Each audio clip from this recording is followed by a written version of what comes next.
요한복음 11장. 어떤 사람이 병이 들었다. 그는 마리아와 그 자매 마르다가 사는 마을 베다니의 나사로였다. 이 마리아는 주님의 발에 향유를 바르고 자기 머리카락으로 그 발을 닦아드린 사람이었다. 병이 든 나사로는 그녀의 오라버니였다. 두 자매는 예수께 사람을 보내 소식을 알렸다. 주님께서 사랑하시는 사람이 깊은 병이 들었습니다. 예수께서 그 소식을 듣고 말씀하셨다. 그 병은 죽을 병이 아니다. 그것은 하나님의 영광을 드러내는 기회가 될 것이다. 그 일로 하나님의 아들이 영광을 받을 것이다. 예수께서는 마르다와 그 자매 마리아와 나사로를 사랑하셨다. 그러나 나사로가 아프다는 소식을 듣고도 그분은 계시던 곳에서 이틀을 더 머무셨다. 이틀 후에 예수께서 제자들에게 말씀하셨다. 다시 유대로 가자. 제자들이 말했다. 랍비님, 그리로 가시면 안 됩니다. 유대인들이 선생님을 죽이려고 하는데 다시 가시다니요. 예수께서 대답하셨다. 낮은 12시간이 아니냐. 낮에 다니는 사람은 햇빛이 넉넉하기 때문에 넘어지지 않는다. 그러나 밤에 다니는 사람은 자신이 어디로 가는지 볼 수 없기 때문에 넘어진다. 이 말씀을 하신 뒤에 예수께서 이렇게 말씀하셨다. 우리 친구 나사로가 잠들었다. 내가 가서 깨워야겠다. 제자들이 말했다. 주님, 그가 잠들었다면 푹 쉬고 나서 기분 좋게 깰 것입니다. 예수께서는 죽음을 두고 하신 말씀인데 제자들은 잠시 잠을 잔다는 뜻으로 받아들였다. 그래서 예수께서 분명하게 밝히셨다. 나사로가 죽었다. 내가 거기에 있지 않은 것이 너희에게는 잘된 일이다. 너희는 이 일로 믿음의 눈을 뜨게 될 것이다. 이제 그에게 가자. 바로 그때 쌍둥이라고 불리는 도마가 동료들에게 말했다. 갑시다. 우리도 그와 함께 죽는 것이 낫겠습니다. 예수께서 마침내 베다니에 도착해서 보니 나사로가 죽은 지 벌써 나흘이 되었다. 베다니는 예루살렘에서 몇 킬로미터밖에 떨어지지 않은 곳이어서 많은 유대인들이 마르다와 마리아를 찾아와 나사로를 잃은 그들을 위로하고 있었다.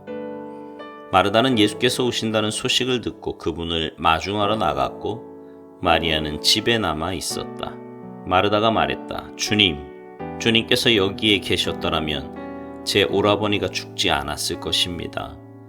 그러나 지금이라도 주님이 구하시면 하나님께서 무엇이든지 들어주실 것을 제가 압니다.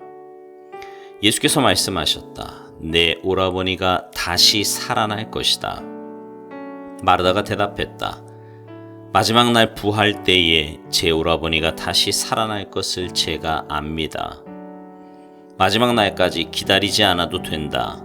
지금 이 순간에 나는 부활이요 생명이다. 나를 믿는 사람은 죽어도 살고 누구든지 살아서 나를 믿는 사람은 결코 죽지 않을 것이다. 내가 이것을 믿느냐? 믿습니다, 주님. 저는 주님이 메시아이시며 이 세상에 오시는 하나님의 아들이신 것을 처음부터 믿었습니다. 이 말을 한 뒤에 마르다는 동생 마리아에게 돌아가서 귓속말로 이렇게 말했다. 선생님이 오셨는데 너를 찾으시는구나. 이 말을 들은 마리아는 벌떡 일어나 예수께 달려갔다. 예수께서는 아직 마을에 들어가지 않으시고 마르다가 마중 나왔던 곳에 계셨다. 마리아를 위로하던 유대인 친구들은 그녀가 달려가는 것을 보고 그녀가 무덤에 가서 울려는가 생각하고 따라 나섰다. 마리아는 예수께서 기다리고 계신 곳에 가서 그분 발 앞에 엎드렸다. 주님이 여기에 계시기만 했어도 제 오라버니가 죽지 않았을 것입니다. 마리아와 함께 온 유대인들도 울었다. 그 모습을 보시며 그분 안에 깊은 분노가 북받쳐 올랐다. 예수께서 말씀하셨다. 그를 어디에 두었느냐? 사람들이 말했다. 주님, 와서 보십시오. 예수께서 눈물을 흘리셨다. 유대인들이 말했다. 보시오, 저분이 그를 얼마나 깊이 사랑하셨는지. 그들 가운데 또 다른 이들이 말했다. 글쎄요, 저분이 그를 그토록 사랑했다면 왜 그가 죽지 않도록 손을 쓰지 않았을까요? 저분은 눈먼 사람의 눈을 뜨게 해준 분이지 않습니까? 예수께서 무덤에 이르셨을 때 그분 안에 다시 분노가 북받쳐 올랐다. 무덤은 산 허리에 있는 소박한 굴인데 입구가 돌로 막혀 있었다. 예수께서 말씀하셨다. 돌을 치워라.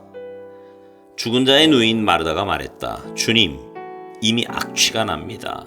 죽은 지 나흘이 되었습니다. 예수께서 마르다의 눈을 들여다보며 말씀하셨다. 내가 믿으면 하나님의 영광을 볼 것이라고 내가 말하지 않았느냐.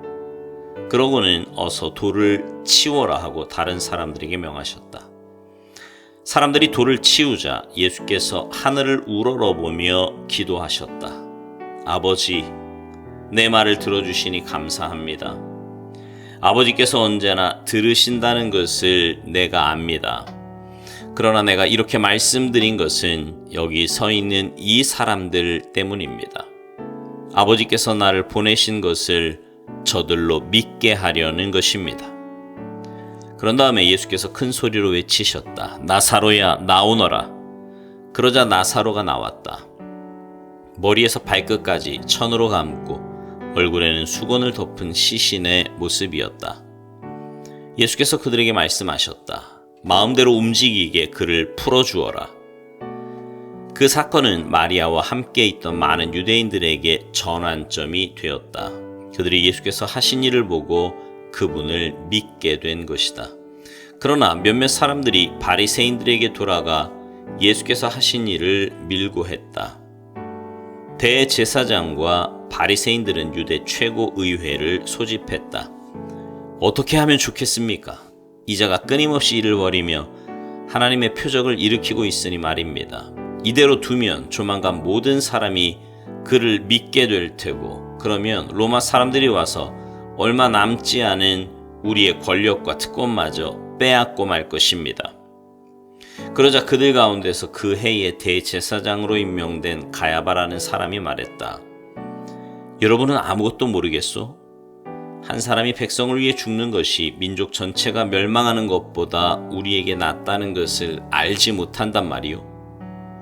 이것은 그가 스스로 한 말이 아니라 그 해의 대제사장으로서 뜻하지 않게 예언한 것이다. 그는 예수께서 민족을 위해서뿐만 아니라 흩어져 나그네의 삶을 살아가는 하나님의 자녀들을 모아서 한 백성으로 만들기 위해 죽으실 것을 예언한 것이다. 그날부터 그들은 예수를 죽이기로 모의했다. 그래서 예수께서는 더 이상 유대인들 가운데 드러나게 다니지 않으셨다. 그분은 광야에 인접한 에브라임이라는 시골 마을로 물러나서 제자들과 함께 머물러 계셨다. 유대인의 유월절이 다가오고 있었다. 많은 사람들이 명절 준비를 하려고 시골에서 예루살렘으로 올라갔다. 그들은 예수에 대해 궁금해했다. 성전에 모여선 사람들 사이에 그분에 대해 많은 이야기가 오갔다. 여러분 생각은 어떻습니까? 그가 명절의 모습을 드러낼 것 같습니까?